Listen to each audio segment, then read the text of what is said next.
ආයි බොහෝ වේවා. ආදරය කියලා කියන එකට ගොඩක් නිර්වචන තියෙනවා.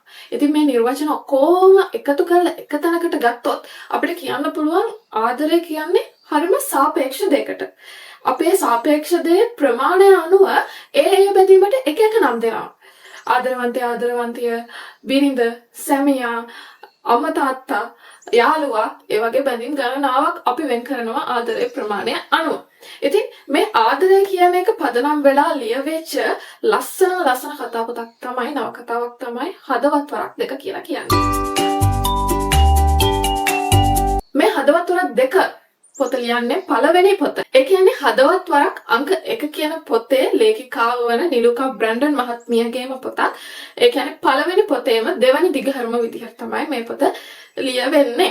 මේ පොත පළවෙනි පොතේ උක්ත වෙච්ච, ඒ කියන්නේ පළවෙනි පොතේ ප්‍රධාන මාතෘකාව වෙච්ච චරිතය මූලික කරගෙනම කතාව ඉදිරියට දිග්ගස්සමින් ඉස්සරහට යන පොතක්. ඒ වගේම පළවෙනි පොතේ වගේම බහු දෘෂ්ටි කෝණයකින් ලියවිච්ච පොතක්. බහු දෘෂ්ටි කෝණයකින් කියලා කියන්නේ එක චරිතයේ පැතිකඩයෙන් බල ඒ චරිතය උක්ත වෙමින් අදාළ පරිච්ඡේදයේදී ලියවෙන පොතක්. එතකොට මේ කතාවේදී අපිට තේරුම් ගන්න පුළුවන් කමක් හම්බ වෙනවා හැමෝම හොඳ නරක කියලා අපිට කෙනෙක්ව වෙන් කරන්න බෑ. ඒ වෙන් කරගෙන යනකොට හැමෝම ඇතුලේ හොඳ සහ නරක කියලා දෙපාර්ශ්වයම තියෙනවා. සමහර විට අපි නරක කියලා දකින කෙනාගේ ඇතුලේ ඒ නරක වෙන්න හේතුවම එයා හොඳ වෙන්නත් හේතුවක් වෙන්න පුළුවන් කියලා මේ පොතේ පෙන්වලා දෙනවා. හරිම මානුෂවාදී විදිහට ලියවෙච්ච පොතක්. මනුස්ස කමින් පිරිච්ච පොතක්. ඒ වගේම අපේ හැඟීම් එක්ක ගොඩාක් එකතු වෙලා කටයුතු කරන පොතක්. පළවෙනි පොතේ ඉන්න චරිතමයි මේ පොතේ ඉන්නේ කියලා මම කලින් සඳහන් කරා. ඒ වගේම ලංකාවේ ප්‍රධාන විශ්වවිද්‍යාලයක රජයේ විශ්වවිද්‍යාලයක් වටා බෙදිච්ච කතා පොතක්.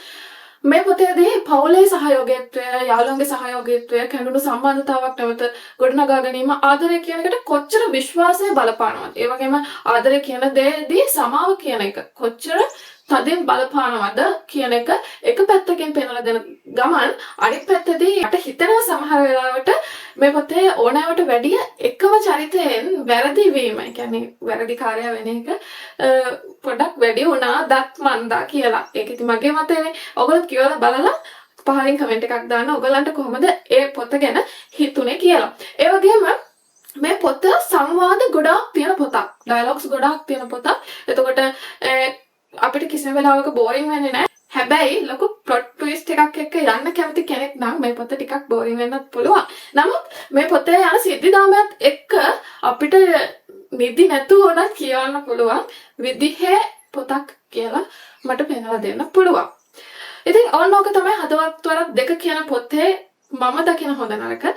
මේ පොත කියවලා තියෙන කෙනෙක් ඉන්නවා නම් පහලින් කමෙන්ට් එකක් දාලා වගේ අදහසක් කියාගෙන යන්න. ඒ වගේම ඔයාලට මේ වගේ රිවිව් කරන්න ඕන පොත් තියෙනවා නම් ඒ පොත් ගැන පහලින් කමෙන්ට් කරගෙන යන්න. අපි ඊළඟට ඒ පොත පුළුවන් තරම් රිවිව් කරන්න බලාපොරොත්තු වෙනවා. හරි, එහෙනම් අද අපි ගිහිල්ලා එන්න. ඔයගොල්ලෝ හැමෝටම සුබ දවසක් වේවා.